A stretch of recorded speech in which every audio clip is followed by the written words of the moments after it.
Deus virtutum convertere et Domine converte nos.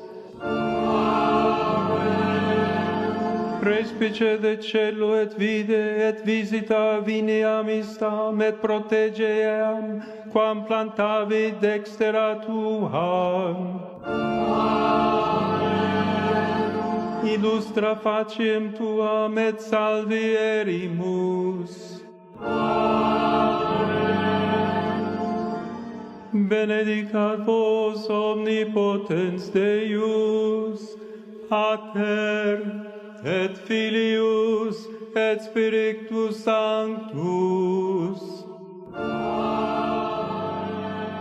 Uma praga silenciosa está varrendo nossos lares, um vazio silencioso que assombra os bancos de nossos espaços mais sagrados. É uma tristeza que eu, como pai espiritual, vejo refletida nos olhos de tantos pais e avós fiéis. É o eco oco em nossas igrejas, onde as vozes vibrantes de nossa juventude deveriam estar. Venho diante de vocês hoje, não com o peso do meu ofício, mas com um coração ferido por uma pergunta que ressoa nas cozinhas silenciosas e nas orações noturnas de milhões de lares católicos. Eu caminhei pela poeira de templos que se esvaziam e ouvi no silêncio profundo o apelo de inúmeras mães clamando: Senhor, onde estão meus filhos? Este vazio crescente é o grande desafio espiritual de nosso tempo. Vimos uma geração outrora batizada na promessa da vida eterna afastar-se lentamente com os ouvidos fechados ao Evangelho e a chama da fé se apagando em tantas almas preciosas. Nós os vemos navegar por um mundo de ruído e distração, mas eles não encontram consolo no único lugar onde o céu toca a terra. É por isso que devo erguer minha voz, não para condenar, mas para compreender. Devemos confrontar essa realidade com coragem e com amor. Portanto, o propósito desta mensagem não é lançar culpa ou apontar dedos acusadores para nossos filhos ou para nós mesmos. Pelo contrário, é fazer a única pergunta que arde em nossa alma coletiva: por que nossos filhos não querem mais ir à missa? Esta pergunta não é uma admissão de derrota, mas o primeiro passo em direção a uma profunda ressurreição espiritual. Não estamos meramente discutindo um problema geracional ou uma tendência cultural. Estamos enfrentando uma ferida espiritual que perfurou o coração da igreja doméstica. Este é um chamado à cura, uma convocação para redescobrir o fogo de nossa fé, para que possamos, mais uma vez, passá-la adiante, não como uma obrigação fria, mas como o presente mais precioso que poderíamos compartilhar. Antes de embarcarmos nesta jornada sagrada juntos, quero criar um santuário de intenção aqui mesmo. Se esta pergunta pesa em seu coração, simplesmente digite: eu estou ouvindo, nos comentários abaixo. Inscreva-se para se juntar a esta missão de esperança. E eu imploro que fiquem comigo até o fim, pois compartilharei uma história que revela como até o coração mais distante pode ser trazido de volta para casa em um instante. Meus amados filhos e filhas em Cristo, agora saímos do limiar de nossa ansiedade compartilhada para o cerne da questão. Devemos ser como médicos que não têm medo de examinar uma ferida, não para causar mais dor, mas para entender sua natureza, a fim de que possamos encontrar a cura. A verdade, em sua clareza nua e muitas vezes dolorosa, é que uma grande fome espiritual está sobre nossa terra. Esta não é uma fome de pão ou de água, mas uma fome de ouvir as palavras do Senhor, uma fome do pão da vida. Em inúmeros lares católicos, a correria da manhã de domingo para chegar à igreja a tempo foi substituída por um sono tranquilo. O missal da família, outrora um guia precioso, agora acumula poeira em uma prateleira esquecida. O ritmo do ano litúrgico, que antes pulsava no coração da vida familiar, com a antecipação do advento, a solenidade da Quaresma e a alegria explosiva da Páscoa, desvaneceu-se em um zumbido fraco, quase imperceptível, abafado pelo ruído implacável de um mundo secular. Eu vi isso em minhas viagens e ouvi nas confissões lacrimosas dos fiéis. Pais que outrora foram catequistas, agora veem seus próprios filhos viverem vidas desprovidas dos sacramentos. Avós, cujas mãos estão gastas de rezar rosários por uma vida inteira, agora seguram essas contas em silenciosa tristeza. Suas orações fervorosas, aparentemente perdidas no vazio da indiferença de seus filhos. Vemos uma geração à deriva, possuindo uma fome profunda, embora muitas vezes não reconhecida em suas almas. Eles estão famintos pela eternidade, pela verdade, por um amor que não falha e por um propósito que transcende os prazeres fugazes deste mundo. E, no entanto, quando o banquete do céu é posto sobre o altar, eles não estão em lugar algum.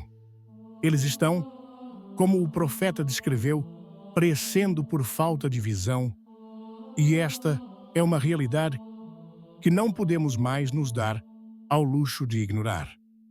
Devemos olhar para esta verdade sem recuar, não com desespero, mas com a santa resolução de um povo determinado a trazer seus filhos para casa.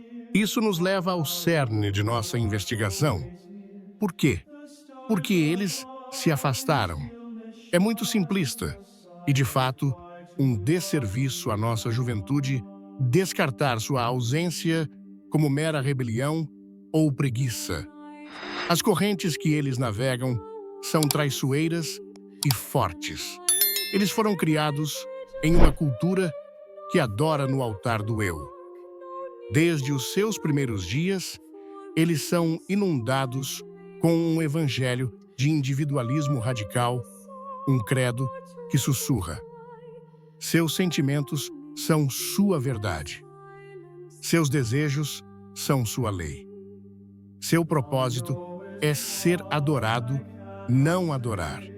Este catecismo moderno envenenou a fonte de seus corações com um veneno sutil e de sabor doce. Ele encolhe sua capacidade de admiração, de assombro e da humildade necessária para se ajoelhar diante de um mistério maior que eles mesmos. O mundo lhes oferece o sacramento do agora, a gratificação imediata de 1000 distrações digitais, enquanto a missa exige uma santa paciência, um silêncio reverente, uma espera expectante. O mundo os bombardeia com imagens e ruído, prometendo conexão através de telas, mas entregando apenas um isolamento mais profundo. Em contraste, a missa, em seu silêncio sagrado e gestos solenes, oferece a verdadeira comunhão com Deus e uns com os outros, mas pede uma quietude de coração que nossos filhos nunca foram ensinados a cultivar. O Concílio Vaticano II, em sua grande sabedoria, ensinou na Sacrosanctum Concilium que a liturgia é o cume para o qual tende a atividade da Igreja e, ao mesmo tempo, a fonte de onde emana toda a sua força. O que acontece, então, quando uma geração inteira Se desconecta deste cume e desta fonte, a alma privada de sua fonte de graça começa a entrar em uma seca espiritual. Como uma planta cortada da água, ela murcha lentamente, mesmo que os sinais externos não sejam imediatamente aparentes. O Papa São João Paulo II nos lembrou em sua encíclica Ecclesia de Eucaristia que a Igreja vive da Eucaristia. Se nossos filhos não estão vivendo da Eucaristia, então de que ou de quem eles estão vivendo? Eles estão sendo alimentados por um mundo que oferece pão sem substância, imagens sem verdade e entretenimento sem propósito. Não é de admirar que estejam cansados, vazios e perdidos. Não é porque a fé carece de respostas, mas porque foram convencidos a parar de fazer as perguntas eternas no único lugar onde essas respostas podem ser encontradas. E, no entanto, meus amados filhos, devemos ser brutalmente honestos conosco mesmos. Não podemos colocar toda a culpa nos pés de um mundo quebrado se não examinamos primeiro nosso próprio papel nesta tragédia. Eis uma verdade que pode nos abalar até o medula. A razão pela qual nossos filhos se afastaram não é porque a missa perdeu seu poder, mas porque nós falhamos em transmitir seu mistério. A Santa Missa não é um ritual que se enfraqueceu. É uma fogueira ardente de amor divino, um fogo tão intenso que faz o sol parecer uma brasa moribunda. Mas como nossos filhos podem sentir seu calor se nós apenas lhes entregamos cinzas frias? Como podem ser cativados por sua luz se eles apenas a viram através da névoa de nossa própria observância morna? Pensem nos discípulos no caminho de Emaús, como narrado no Evangelho de Lucas. Seus corações estavam partidos, suas esperanças frustradas, e eles estavam se afastando de Jerusalém, longe da fonte. O próprio Jesus juntou-se a eles, explicou-lhes as Escrituras e caminhou com eles por milhas. Mas a Escritura nos diz algo surpreendente. Seus olhos foram impedidos de reconhecê-lo. Eles não o reconheceram na explicação magistral das profecias, nem no calor de sua companhia. Quando seus olhos se abriram, quando o conheceram. O Evangelho é preciso. Ele estava à mesa com eles, tomou o pão, disse a bênção, partiu-o e deu-lhes. Com isso, seus olhos se abriram e eles o reconheceram. Eles o conheceram no partir do pão. Agora, eu lhes pergunto com a ternura de um pai: quantos de nossos filhos nunca nos viram verdadeiramente reconhecer Jesus no partir do pão?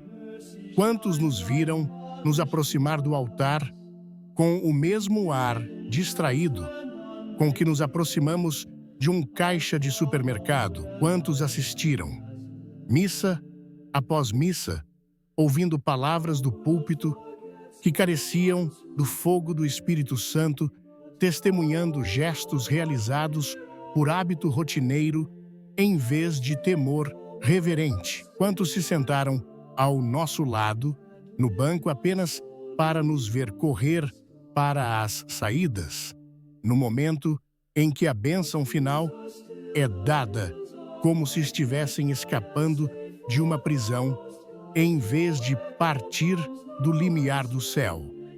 Eles não rejeitaram a realidade impressionante do santo sacrifício da missa. Em muitos casos, eles nunca foram devidamente apresentados a ela. Eles viram a cerimônia, mas perderam o mistério.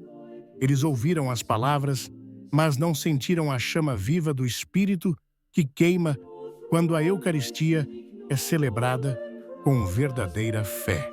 Nós, por nossa própria falta de fervor, velamos involuntariamente a própria face de Cristo, que tão desesperadamente queremos que eles vejam. Isso nos leva ao alicerce de nossa esperança, o ponto de partida para toda renovação. A transmissão da fé não é primariamente tarefa do Papa dos Bispos ou dos padres, embora tenhamos uma pesada responsabilidade. O primeiro seminário, o primeiro convento, a primeira escola de oração é e sempre foi a família. É a igreja doméstica. É aqui que o verdadeiro trabalho começa. A fé não é ensinada como matemática ou história. Ela é pega como uma chama passando de uma vela para outra. É absorvida por uma osmose espiritual através do testemunho diário de amor, oração e sacrifício. Quando São Paulo escreveu a seu amado discípulo Timóteo, ele não o elogiou primeiro por seu conhecimento teológico.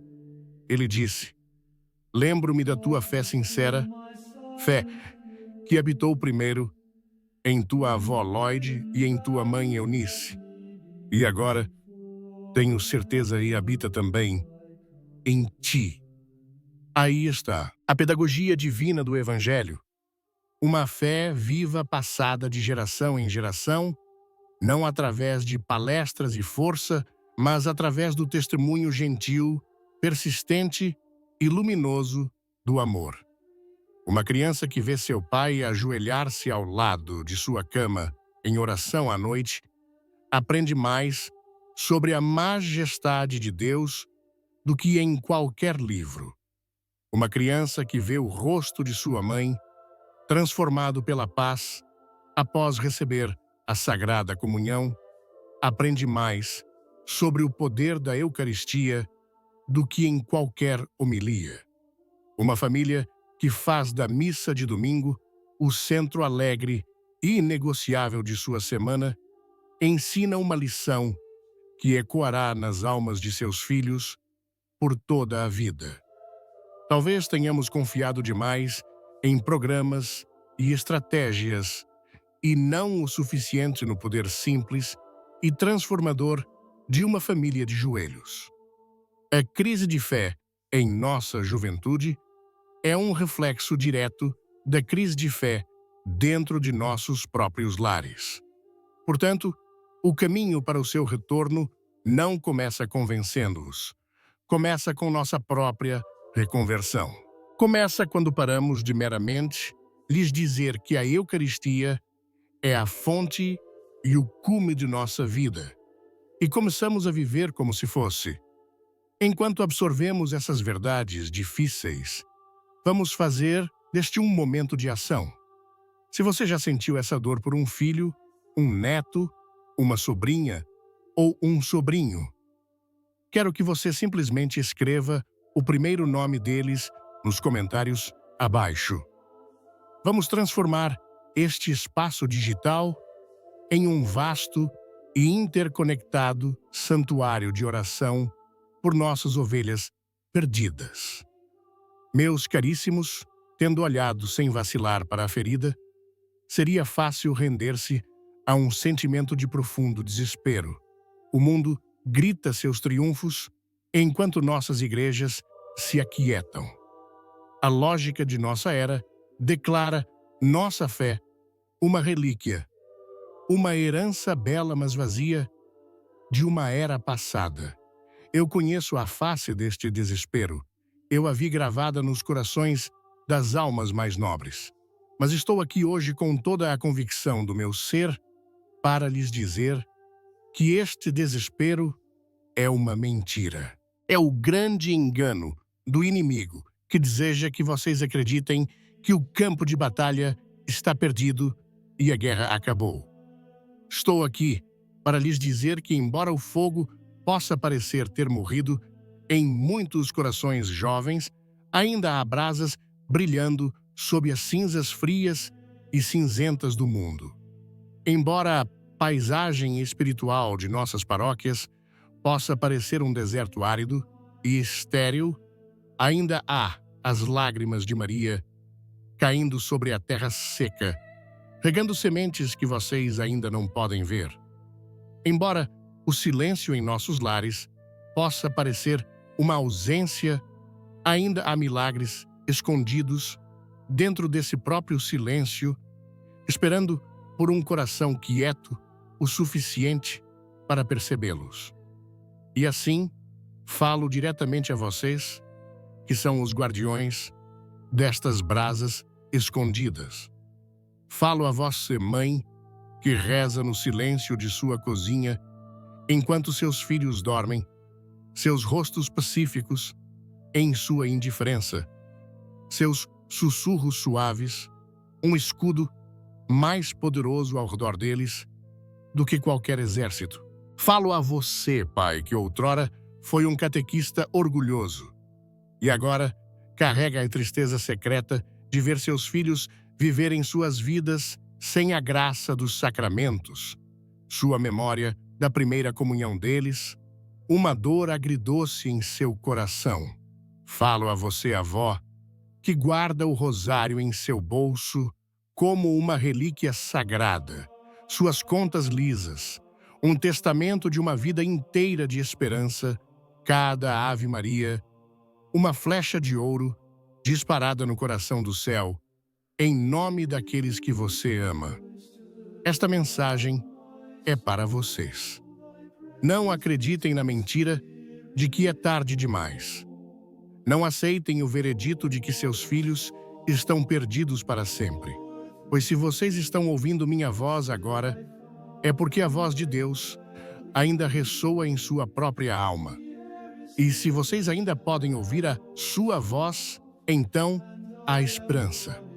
Porque a grande obra da conversão, o glorioso retorno à casa do Pai, não começa com nossos filhos. Começa conosco. Começa em vocês. É por isso que devemos aprender e ensinar aos nossos filhos a linguagem do santo silêncio. Vivemos em uma era aterrorizada pelo silêncio. É um vácuo que o mundo se apressa em preencher com ruído sem fim, estimulação constante e um fluxo perpétuo de informações superficiais. Mas a missa, em sua forma mais elevada, não é uma palestra a ser analisada ou um espetáculo a ser consumido, é um mistério a ser contemplado. É um espaço sagrado onde Deus não grita, mas sussurra. As transações mais profundas da graça não acontecem no ruído, mas no murmúrio da adoração, na pausa grávida, após a consagração, no momento silencioso de ação de graças, após receber nosso Senhor. Esta capacidade de adoração, de simplesmente estar presente ao mistério, foi sistematicamente retirada de nossos filhos. Seus corações foram treinados para consumir, não para contemplar. Permitam-me compartilhar com vocês a parábola da semente luminosa. Um agricultor recebeu certa vez um único grão de um anjo e este grão brilhava com uma luz dourada líquida. O anjo o advertiu: esta semente só germinará se você a plantar em solo escuro e a cobrir com silêncio. O agricultor, no entanto, estava tão encantado com sua beleza e tão impaciente para mostrar seu tesouro que deixou a semente exposta para que todos a admirassem. Mas os ventos do mundo vieram e a levaram embora, e o agricultor ficou apenas com suas lágrimas. O anjo apareceu a ele novamente e disse: quando você desejar frutos, deve confiar a semente ao mistério da escuridão. Meus caros pais, muitas vezes temos sido como este agricultor. Expusemos a fé como um espetáculo, reduzindo-a a programas e atividades, exibindo-a em telas que mais distraem do que transformam. Nossos filhos precisam ser submersos no silêncio litúrgico, onde a semente da Eucaristia pode morrer aos olhos do mundo apenas para ressuscitar dentro da alma, dando frutos que durarão por toda a eternidade. Eu vi com meus próprios olhos jovens entediados e inquietos diante do altar, até que um único e solitário momento de adoração silenciosa perfura sua armadura de indiferença. Naquele silêncio, naquela escuridão sagrada, a semente eucarística finalmente germina com o poder de um degelo de primavera em meio ao seu inverno digital. Então, o que podemos fazer? Como nós, em nossos pequenos cantos do mundo, começamos esta obra sagrada de reacender a chama. A resposta é, ao mesmo tempo, terrivelmente simples e profundamente exigente. O primeiro passo não é convencer seus filhos, mas permitir que seu próprio coração seja incendiado.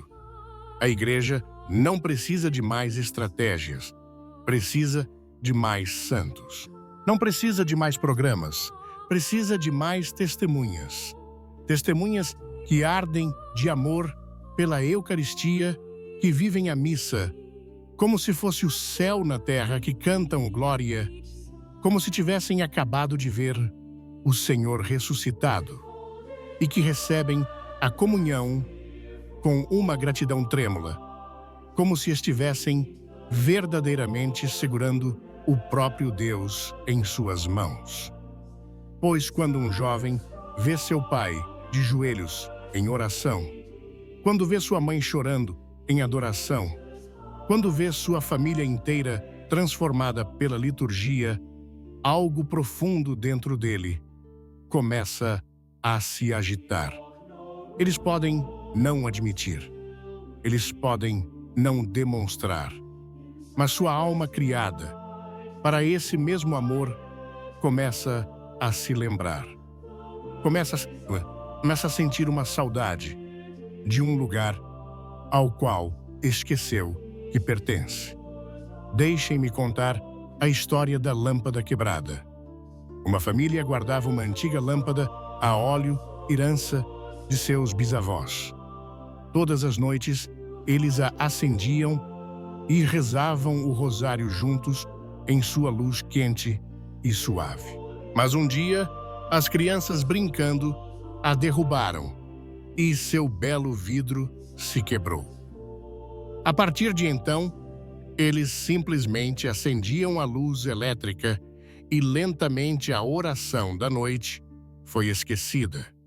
Anos se passaram e as crianças cresceram e abandonaram a fé. A mãe, à beira do desespero total, com as mãos trêmulas, não de idade, mas de um desespero sagrado, juntou os fragmentos afiados e brilhantes daquela lâmpada quebrada. Ela os levou para a igreja na hora mais solitária da tarde e os colocou diante do sacrário. Senhor, ela sussurrou, sua voz embargada pelas lágrimas, esta é a minha casa. Ela está em pedaços. Ela voltou para casa com uma paz que não conseguia explicar. Naquela mesma noite, um de seus filhos, esmagado por um fracasso pessoal, encontrou-se de joelhos ao lado de sua cama e rezou o Pai Nosso pela primeira vez em anos. Sem que ele soubesse, a lâmpada quebrada havia se tornado um relicário de intercessão. A luz do Santíssimo Sacramento estava pedaço por pedaço reconstruindo o vidro da alma daquela família. Nunca jamais subestimem o poder de colocar suas ruínas, seus pedaços quebrados, suas esperanças despedaçadas aos pés de Jesus no sacrário. Esta, então, é a nossa vocação sagrada. Vocês são chamados a ser uma Santa Mônica para seus filhos. Vocês se lembram dela a mãe do grande Santo Agostinho. Durante anos, ela chorou por seu filho brilhante, mas rebelde, que vivia uma vida longe de Deus. Ela não chorou com desespero, mas com uma esperança embebida em oração. Ela ofereceu suas lágrimas, seus sacrifícios, sua fé inabalável. Foi essa esperança constante e orante que finalmente quebrou o coração do grande santo e o levou às águas do batismo. Suas lágrimas se tornaram as sementes de sua conversão. Assim, também, caro pai, cara mãe, vocês são chamados a chorar em silêncio, a oferecer seus sacrifícios secretos, a esperar com uma fé que desafia toda evidência em contrário. Pois cada lágrima oferecida em união com Cristo não cai em vão.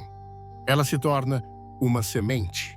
Vocês podem não ver a colheita hoje ou amanhã, ou mesmo em uma década.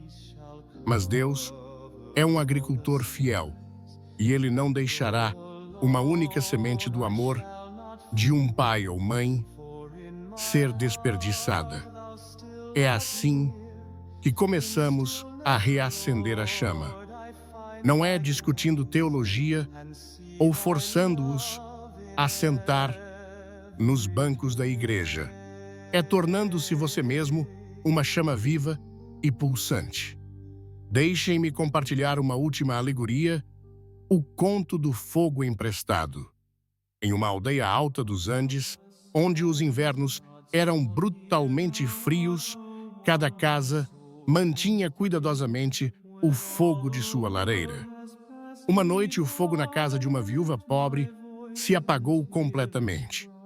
Envergonhada e com frio, ela caminhou até a casa do vizinho mais distante e voltou com uma única brasa brilhante carregada em uma tigela de barro.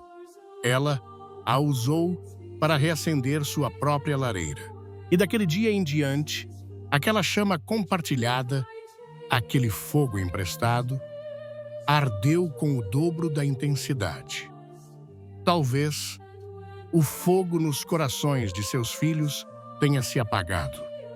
Mas uma única brasa de sua própria alma, uma única missa, oferecida com todo o seu coração, um único rosário rezado com amor, pode ser o fogo emprestado que reacende a lareira de todo o seu ser. E vocês descobrirão, para seu espanto, que no ato de dar seu fogo, sua própria chama arderá mais brilhante e mais forte do que nunca. E assim, enquanto estamos neste lugar de possibilidade renovada, quero pedir que vocês façam uma declaração ousada. Nos comentários abaixo, quero que vocês escrevam uma única e poderosa palavra: esperança. Vamos transformar este espaço digital em um testamento de nossa crença inabalável de que Deus não terminou, que milagres ainda são possíveis e que nossos filhos voltarão para casa. Minha amada família em Cristo, estivemos juntos no vale de nossas tristezas e contemplamos os picos distantes e cintilantes da esperança. Mas agora devemos entender uma verdade crucial. A esperança não é um sentimento passivo. Não é uma poltrona confortável na qual nos sentamos e esperamos que Deus haja. A esperança é um fogo divino e exige que nos tornemos tochas vivas. A fé que desejamos ver reacendida em nossos filhos não pode ser terceirizada para um padre, uma escola ou um programa de jovens. O principal campo de batalha pela alma de seu filho não é no mundo, é em sua casa. O sermão mais poderoso que seu filho jamais ouvirá não é o proclamado do púlpito, mas o pregado pelo testemunho diário implacável e apaixonado de sua própria vida. Vocês, caros pais, são os sumos sacerdotes e profetas da igreja doméstica. Sua vida deve se tornar a liturgia que finalmente dá sentido àquela celebrada no altar. Portanto, o tempo das meras palavras passou. Nossos filhos estão se afogando em palavras. Eles ouviram o catecismo, conhecem os mandamentos, podem recitar as orações. Mas o que eles estão famintos não é de mais informação, mas de uma encarnação viva da fé. Eles precisam ver a teologia feita carne na alegria, no sacrifício, na integridade e no amor ilimitado de seus próprios pais. Começa com um ato simples e revolucionário de criar um santuário físico e tangível dentro de sua própria casa. Estou falando do altar doméstico. Sim, sua casa seja uma grande casa ou um apartamento humilde, é digna de se tornar um santuário. Encontre um canto, uma pequena mesa, uma prateleira em uma parede. Não precisa ser elaborado. Um simples crucifixo que foi abençoado, uma imagem humilde de Nossa Mãe Santíssima e uma única vela. Isso é tudo o que você precisa. Mas que esse lugar seja o coração de sua casa, não apenas uma decoração. E então, aqui está o segredo. Deixe que eles o vejam lá. Antes que eles despertem, antes que o caos do dia comece, vá para aquele canto sagrado. Acenda a vela. E na escuridão silenciosa e orante da manhã, fale seus nomes a Deus. Não pregue para eles ainda sobre a missa, fale com Deus sobre eles. Nomeie-os um por um. Ofereça suas lutas, seus sonhos, sua rebelião, suas próprias vidas ao Pai. Quando você faz isso, você não está apenas rezando. Você está consagrando seu dia e sua família. Você está estabelecendo uma cabeça de ponte espiritual de graça dentro de suas próprias paredes, um lugar de onde Deus pode lançar sua campanha para reivindicar o coração de seu filho.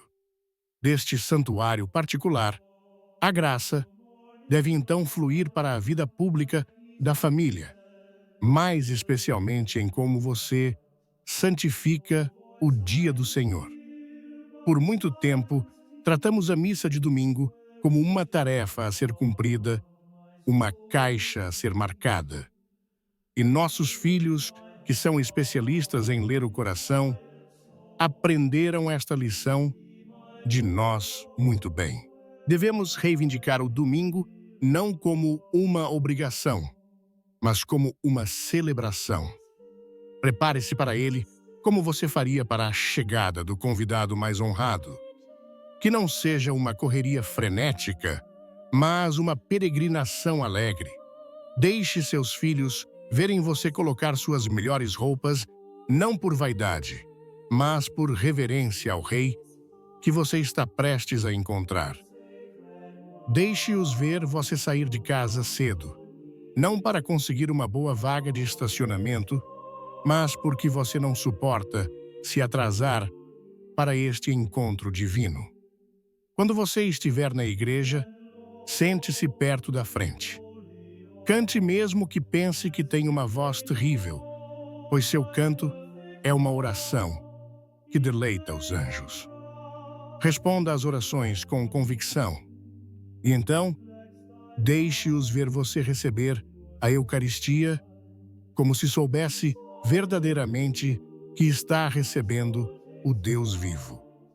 Deixe-os ver a paz que desce sobre seu rosto, a gratidão que enche seus olhos.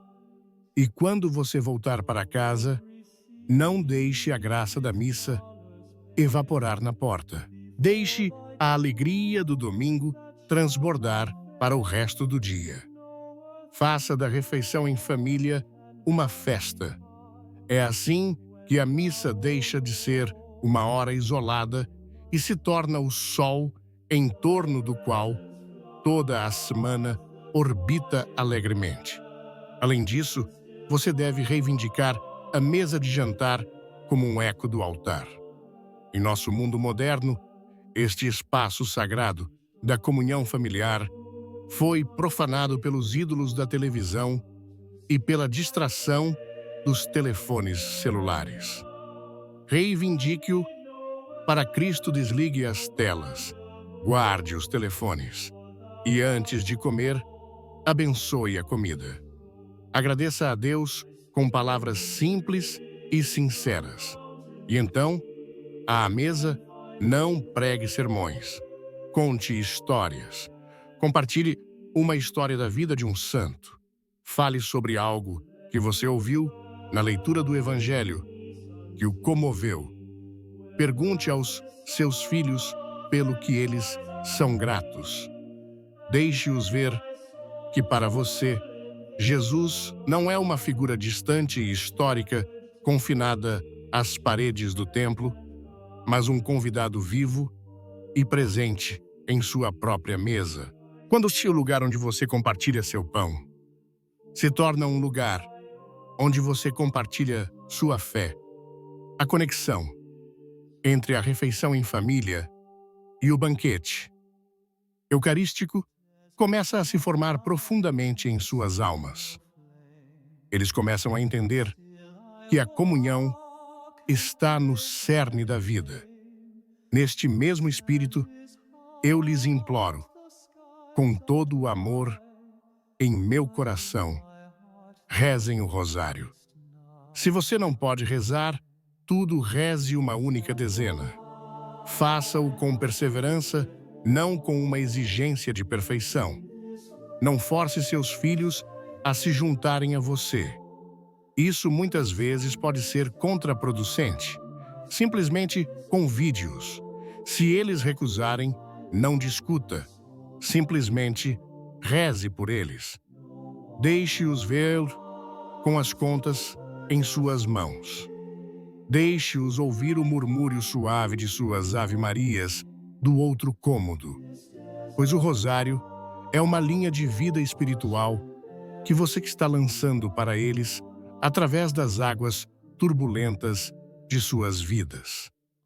É uma corrente de amor que liga suas almas ao Imaculado Coração de Maria. Ouvi inúmeras histórias de jovens que zombavam do rosário de sua mãe apenas para se encontrarem anos depois em um quarto de hospital ou em um momento de profunda crise, procurando desesperadamente em seus pertences por aquelas mesmas contas que sua mãe havia colocado em sua bolsa anos antes. Em seu momento de total desolação, eles se agarraram àquele rosário e aquela linha de vida se manteve firme. É uma arma para a batalha espiritual em que você está e é um conforto para seu próprio coração cansado. Em última análise, todas essas ações culminam em uma realidade avassaladora. Seus filhos começarão a amar a missa quando virem que você ama a missa. A indiferença deles é muitas vezes um reflexo direto da nossa. Se eles nos virem tratar a missa como um dever cansativo, aprenderão que é um castigo.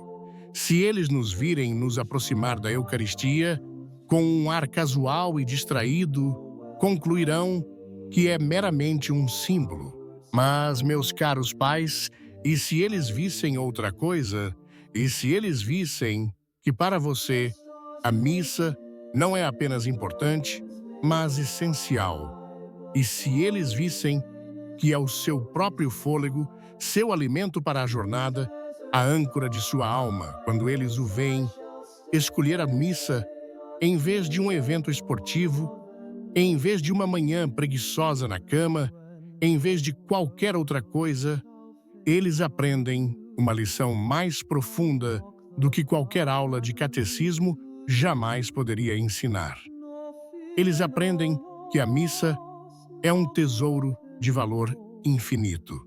Quando eles veem uma reverência genuína em cada gesto seu, como você genuflete, como você junta as mãos, como você inclina a cabeça, eles percebem, sem que uma palavra seja dita, que algo santo, algo impressionante, algo real está acontecendo. Quando eles sentem que você sai daquela igreja diferente de quando entrou, mais pacífico, mais alegre, mais paciente, eles começarão a se perguntar sobre a fonte dessa transformação. É o seu amor, visível pela Eucaristia, que se tornará o ímã irresistível que atrairá seus próprios corações de volta ao altar.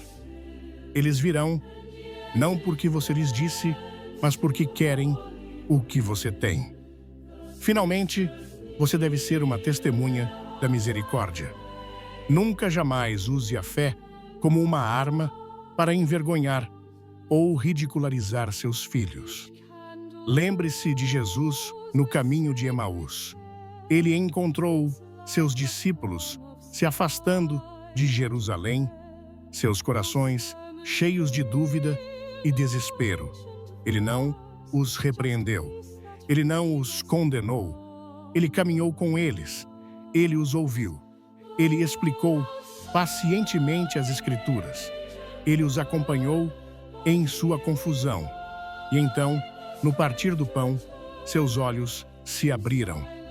Você deve fazer o mesmo. Caminhe com seus filhos. Ouça suas razões, suas dúvidas, suas mágoas. Não se escandalize com suas perguntas ou suas feridas. Acompanhe-os com um amor que é paciente e implacável. E um dia, talvez, quando você menos esperar no partir do pão, em sua própria mesa de família, ou no partir de seu próprio coração, oferecido em amor por eles, seus olhos também se abrirão.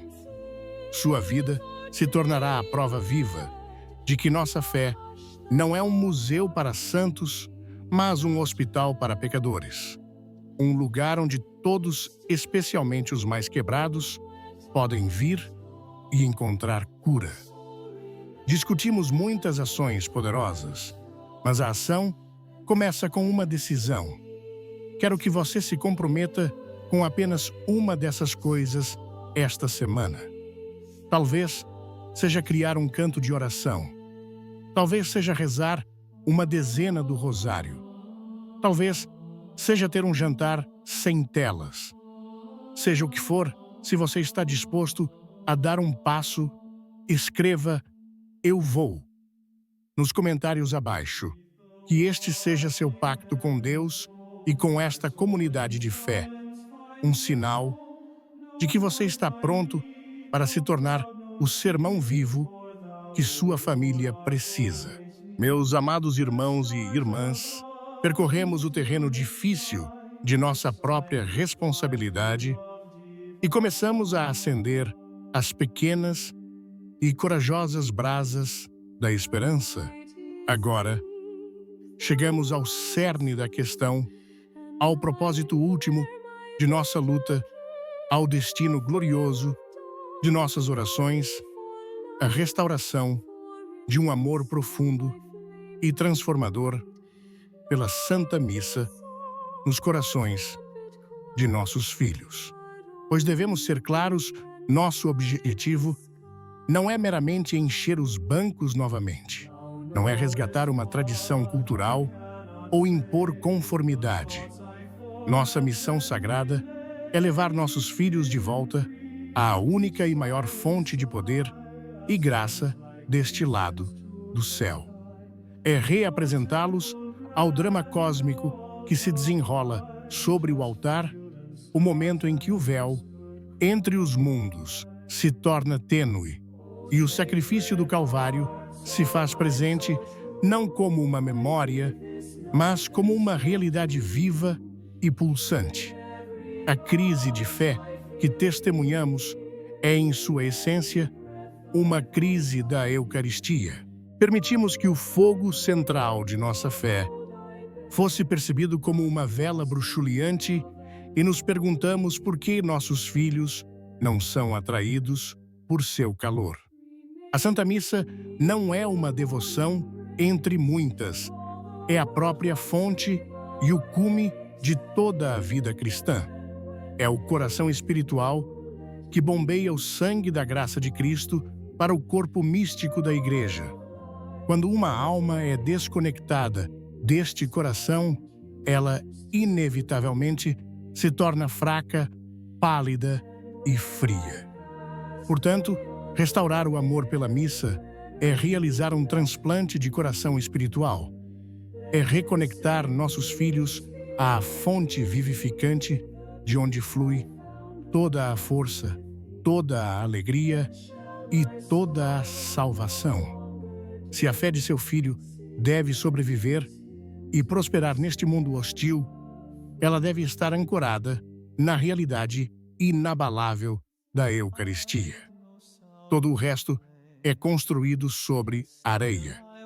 Este amor pela missa, portanto, não é um sentimento piedoso, é uma fonte de força inimaginável. Quando um jovem finalmente começa a entender não apenas com sua mente, mas com sua alma, o que realmente está acontecendo, durante a consagração, toda a sua visão de mundo é despedaçada e depois reconstruída sobre um fundamento de verdade inatacável. É nesse momento de admiração eucarística que eles compreendem a mensagem central do Evangelho de uma forma que nenhum livro ou palestra jamais poderia transmitir. Eles entendem que o amor de Deus não é um conceito abstrato. É um amor tão ferozmente pessoal que ele permitiria que seu próprio corpo fosse partido e seu próprio sangue derramado não apenas pela humanidade em geral, mas por eles.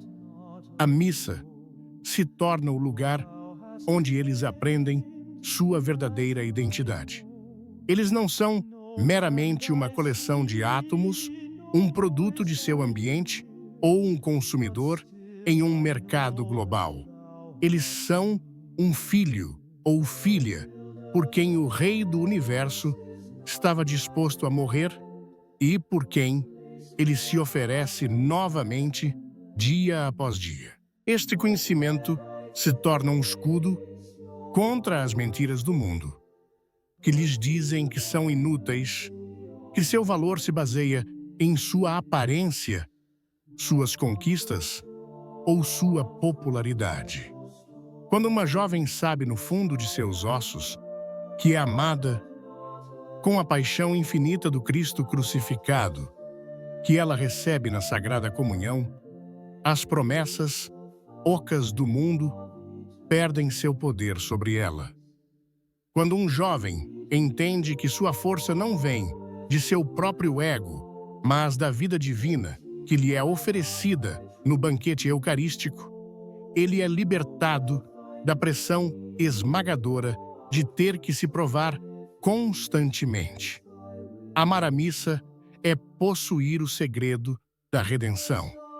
Saber que não importa o quão longe se tenha caído, não importa quão profundo seja o pecado, sempre há um lugar para retornar um sacrifício que já pagou o preço e um amor que nunca jamais falhará.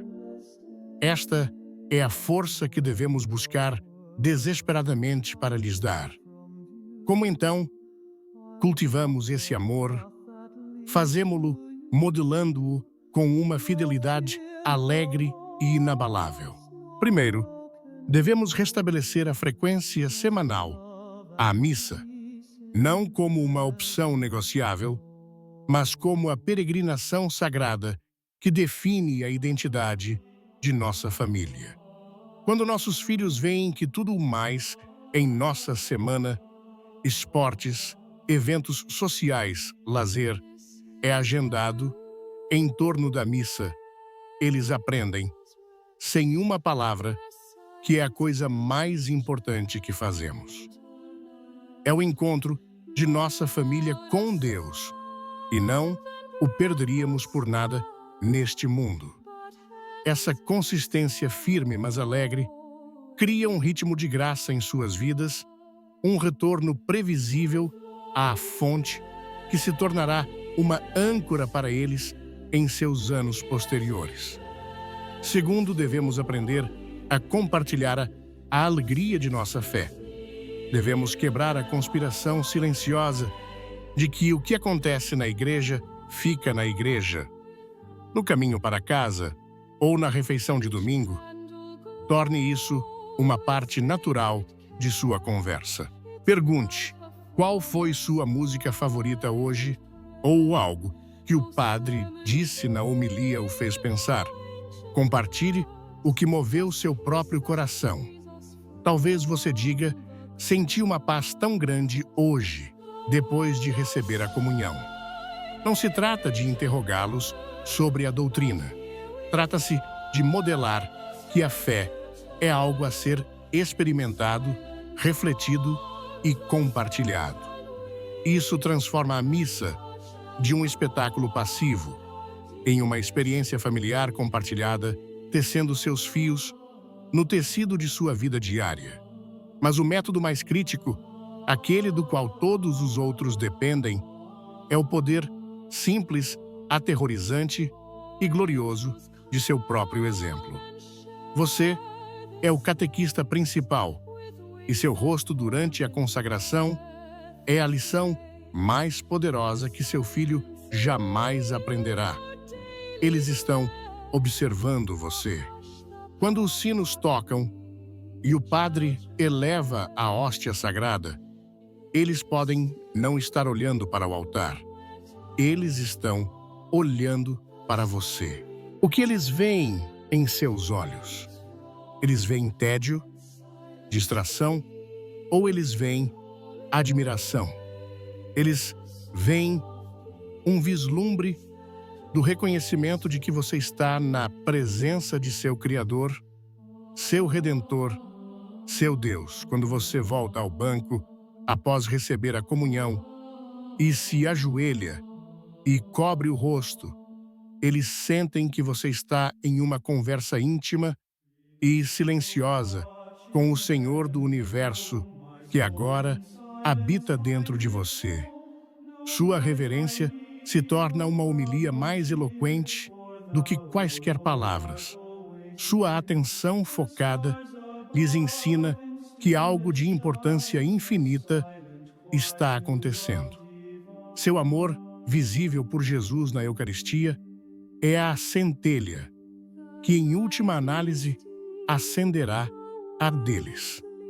Eles podem não entender a teologia da transubstanciação, mas podem entender a linguagem das lágrimas de gratidão de uma mãe.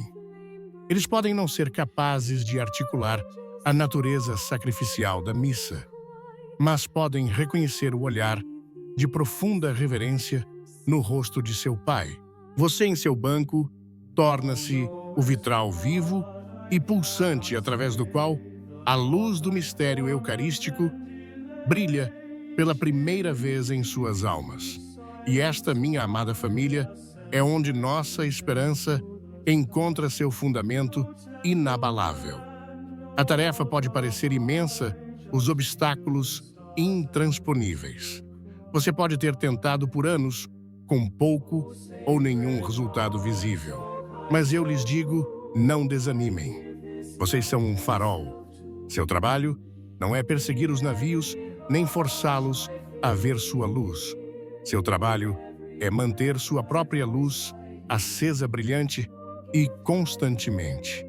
Seu amor fiel, orante e alegre pela Santa Missa é essa luz. Ela corta a névoa do mundo e a escuridão da indiferença. Seus filhos podem estar navegando em águas distantes, longe no horizonte, mas eles veem sua luz. Eles podem fingir que não, mas em seus corações, eles sabem sua localização. E um dia, quando as tempestades da vida inevitavelmente vierem, quando sua própria força falhar e suas próprias luzes se apagarem, eles se lembrarão do facho firme e inabalável de sua fé. E essa luz que você tão amorosamente cuidou com o seu próprio exemplo será o farol que os guiará em segurança para casa. A restauração da fé em sua família é possível. Começa e termina com seu próprio amor apaixonado, visível e inabalável pelo santo sacrifício da missa. Vamos construir sobre esta fundação de esperança. Nos comentários, quero que você compartilhe uma coisa bonita, por menor que seja, que você viu ou experimentou na missa. Pode ser a reverência de um coroinha, um verso de um hino, um momento de paz. Vamos criar uma tapeçaria de graça eucarística juntos aqui mesmo para nos lembrarmos e lembrarmos uns aos outros da beleza pela qual estamos lutando. Meus amados irmãos e irmãs, percorremos um caminho difícil juntos, examinando nossos próprios corações e o dever sagrado que recai sobre nós como pais e avós. Mas agora devo chamá-los a erguer o olhar do círculo íntimo de sua família e olhar ao seu redor, aqui, neste lugar santo. O fardo que vocês carregam por seus filhos, essa dor sagrada em sua alma, não é apenas de vocês. É uma tristeza compartilhada pela pessoa ajoelhada no banco atrás de vocês, pela família do outro lado do corredor e, de fato, por todo o corpo místico de Cristo. O silêncio em um lar é sintoma de uma doença silenciosa que afeta a todos nós. Portanto, este chamado para retornar à fé não é meramente para o pai do filho pródigo. É um chamado para que toda a comunidade volte para si mesma para retornar ao fogo que deve aquecer a todos nós. Estamos juntos nisso, e nossa vitória será conquistada juntos ou não será de forma alguma. O reavivamento de nossa igreja não virá de um grande programa decretado do alto. Ele se erguerá como uma maré das profundezas, acumuladas de inúmeros pequenos e corajosos atos de fé, começando com você e você e você. E onde encontramos a cura para esta enfermidade comunitária? Onde está o remédio para nossa alma coletiva? Ele se encontra no mesmo lugar de sempre, esperando por nós no sacrário e nos sendo oferecido sobre o altar. Devemos, como comunidade, reafirmar com cada fibra de nosso ser a certeza fundamental e avassaladora da presença real de Cristo na Sagrada Eucaristia. Deixem-me ser tão claro quanto os sinos que nos chamam para o culto, quando o sacerdote, agindo na pessoa de Cristo, pronuncia as palavras da consagração: o pão e o vinho não são mais pão e vinho. Eles são, em sua própria substância, o corpo, sangue, alma e divindade de nosso Senhor e Salvador Jesus Cristo. Ele não é simbolizado naquele altar. Ele é entronizado. Ele não é lembrado. Ele se faz presente. E cada missa é uma oportunidade direta e imediata de encontrar o Deus vivo. Esta não é uma bela teoria, uma metáfora piedosa ou uma opinião teológica. É a verdade central e explosiva de nossa fé católica, e nós, como comunidade, permitimos que essa verdade se tornasse comum. Tratamos a sarça ardente como uma simples fogueira. É por isso que nossos filhos não se comovem, porque nós não nos comovemos. Mas cada um de nós pode experimentar essa realidade se apenas abrirmos os olhos de nossa alma. Asseguro-lhes que, se vocês se aproximarem da missa com um coração faminto e um espírito aberto, começarão a percebê-la. Sentirão uma mudança no próprio ar à medida que a liturgia avança. Sentirão uma santidade que se assenta sobre o santuário, um silêncio que se torna pesado de significado. Olharão para a hóstia elevada e saberão, com uma intuição que transcende toda lógica, que estão contemplando seu Deus. Esta experiência não é reservada aos místicos e aos santos. É o direito de nascença de todo católico batizado. É o dom que Cristo anseia por nos dar a cada missa. Devemos começar a falar novamente desta realidade, a compartilhar nossas experiências dela, a cultivar uma cultura comunitária de admiração eucarística. Devemos ajudar uns aos outros a ver o que realmente está lá. Este renovado senso de admiração é o que, por sua vez, transformará todas na nossa comunidade. Falamos sobre ensinar nossos filhos a frequentar a missa, mas nosso chamado mais elevado é criar uma comunidade onde eles possam verdadeiramente sentir a sacralidade da liturgia. E isso começa conosco. Imaginem por um momento uma paróquia onde cada família tomasse a decisão consciente de chegar 10 minutos mais cedo, não para conversar nos bancos, mas para se ajoelhar em oração silenciosa e preparatória. Imaginem uma igreja onde as respostas da congregação não fossem murmuradas, mas proclamadas com convicção. Imaginem uma procissão de comunhão onde cada pessoa se aproximasse do altar com uma reverência visível que comunicasse sua crença de que estavam prestes a receber o Rei dos Reis. Como uma criança poderia sentar-se em tal ambiente, semana após semana, e não ser profundamente afetada? Suas almas absorveriam a fé por uma espécie de osmose espiritual. Aprenderiam a verdade da presença real, não de um livro didático, mas do testemunho poderoso e unificado de toda a comunidade. A reverência da família ao lado deles reforçaria o que eles veem em vocês. A oração focada de toda a congregação criaria uma atmosfera tão densa de santidade que seus próprios corações seriam elevados a ela. Desta forma, o compromisso pessoal de sua família com uma participação mais reverente na missa deixa de ser um ato privado. Torna-se um esforço missionário. É um presente que vocês dão a todas as outras famílias na igreja.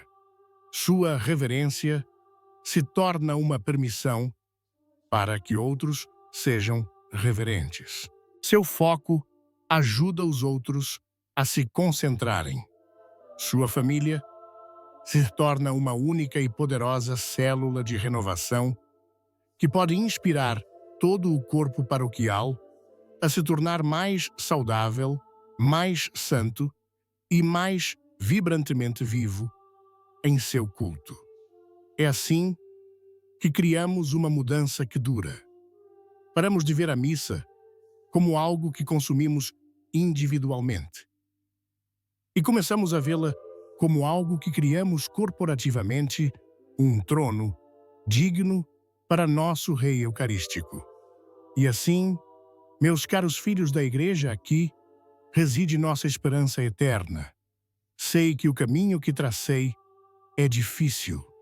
Requer uma batalha diária contra nossa própria mornidão, uma luta constante contra a maré de um mundo secular e uma paciência que pode parecer às vezes um lento martírio. Haverá dias em que vocês sentirão que seus esforços são em vão, quando os bancos ainda parecerem muito vazios e os corações de seus filhos ainda parecerem muito distantes. Mas não se enganem. Na economia da salvação, nenhum ato de amor fiel é jamais desperdiçado.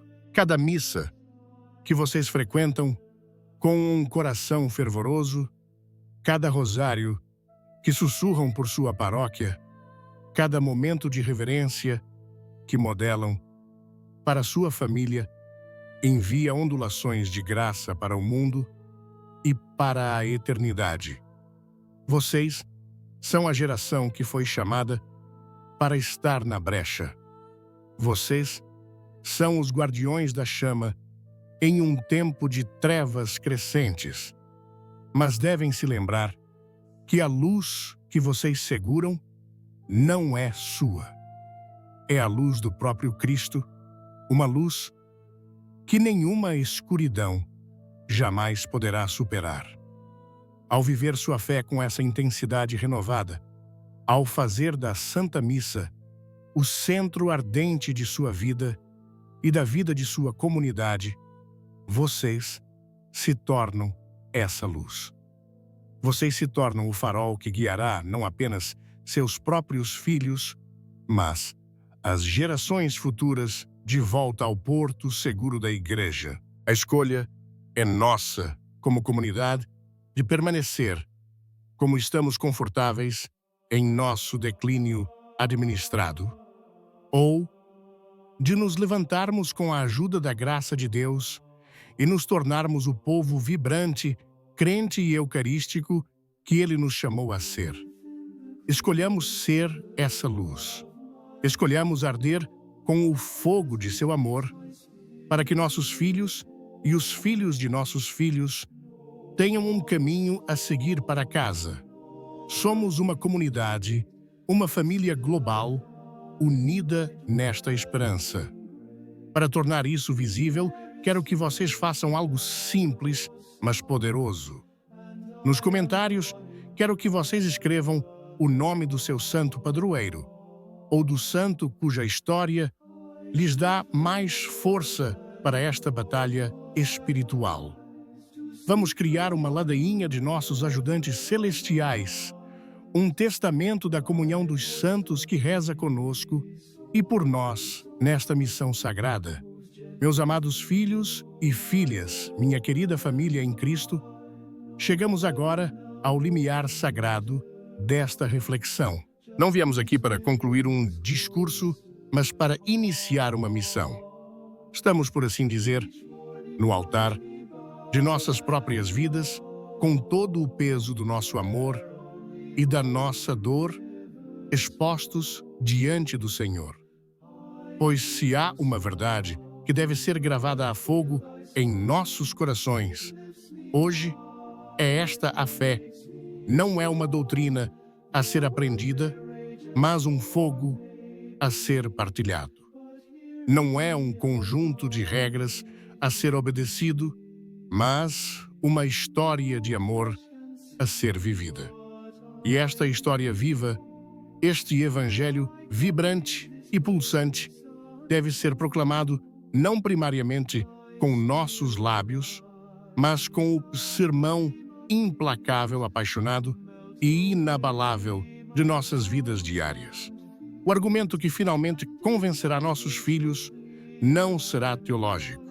Será a evidência inegável de uma vida transformada pela graça. Falamos sobre a necessidade de retornar à missa, de valorizar a Eucaristia e de construir santuários dentro de nossos lares. Mas estas não são ações separadas e isoladas. São os fios entrelaçados de uma única e magnífica tapeçaria de uma vida vivida para Deus. Devemos, portanto, nos tornar tecelões do sagrado, criando em nossas famílias e comunidades um ambiente tão completamente saturado pela presença de Deus que se torna impossível ignorá-lo. Esta é a nossa grande tarefa criativa. É construir uma cultura de santidade que se oponha de forma nítida e bela à cultura de morte que nos rodeia. É fazer de nossos lares não apenas portos seguros do mundo, mas plataformas de lançamento para ele.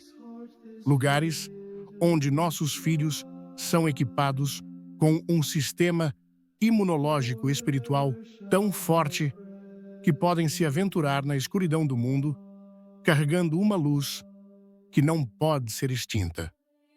Este ambiente sagrado é construído a cada momento na oração, antes de uma refeição, no perdão oferecido após uma discussão, na alegria sentida, na beleza da criação e, acima de tudo, na peregrinação reverente, pacífica e alegre que nossa família faz à casa de Deus a cada domingo.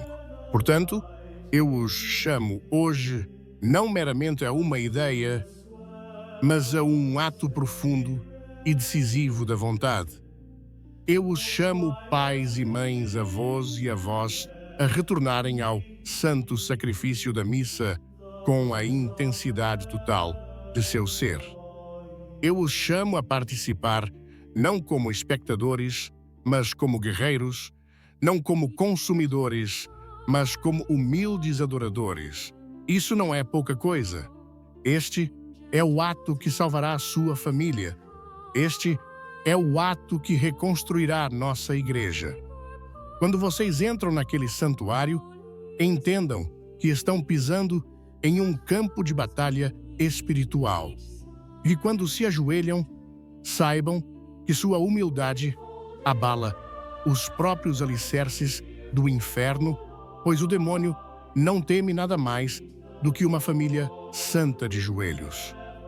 Quando vocês recebem o corpo e o sangue de nosso Senhor, saibam que estão recebendo um fogo que pode incendiar o mundo inteiro, começando por sua própria casa.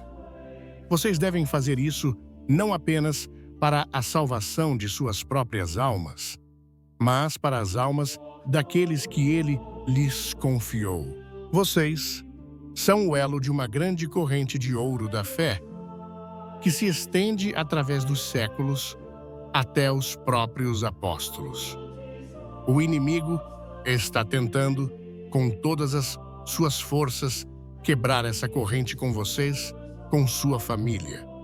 Seu amor intenso pela Eucaristia, sua participação fiel na missa, são vocês forjando essa corrente de novo, tornando-a mais forte do que nunca.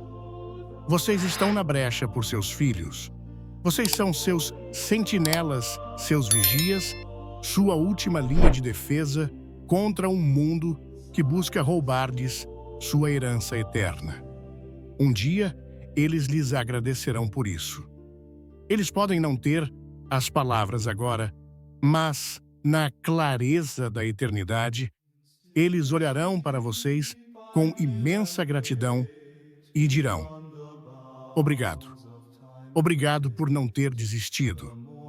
Obrigado por ter acreditado por mim quando eu não podia acreditar por mim mesmo. Obrigado por manter a luz firme até que meus olhos estivessem prontos para vê-la. Esta, então, é a nossa esperança.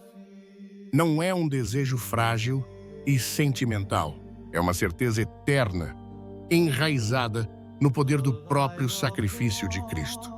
O mundo pode ser frio, mas o Sagrado Coração é uma fornalha de amor infinito. A noite pode ser escura, mas a luz da lâmpada do sacrário nunca se apaga. Nossos filhos podem vagar, mas os braços do Pai estão sempre abertos, esperando por seu retorno. E vocês, em sua fidelidade, são o sinal vivo desse Pai que espera. Vocês são a prova de que o amor não se desespera. Deixem-me falar com vocês agora, como o próprio Jesus poderia lhes falar do sacrário, na quietude de seu próprio coração. Ele os vê. Ele vê suas lágrimas escondidas, suas orações silenciosas, sua esperança cansada. Ele vê os sacrifícios que vocês fazem e que ninguém mais reconhece. E Ele não os condena por suas lutas. Ele olha para vocês com um amor de infinita ternura e gratidão. Ele sussurra para vocês agora: obrigado por não abandonarem o meu altar. Obrigado por continuarem a amar aqueles que eu amo. Obrigado por permanecerem com minha mãe aos pés da cruz de sua própria família. Não tenham medo. Eu já venci o mundo e na minha vitória, sua família encontrará a sua própria. E assim, minha ordem final para vocês não é uma sugestão, mas um apelo de um pai que os ama. Saiamos deste lugar hoje e nos tornemos a própria mudança que desejamos ver. Vamos em frente e vivamos a missa.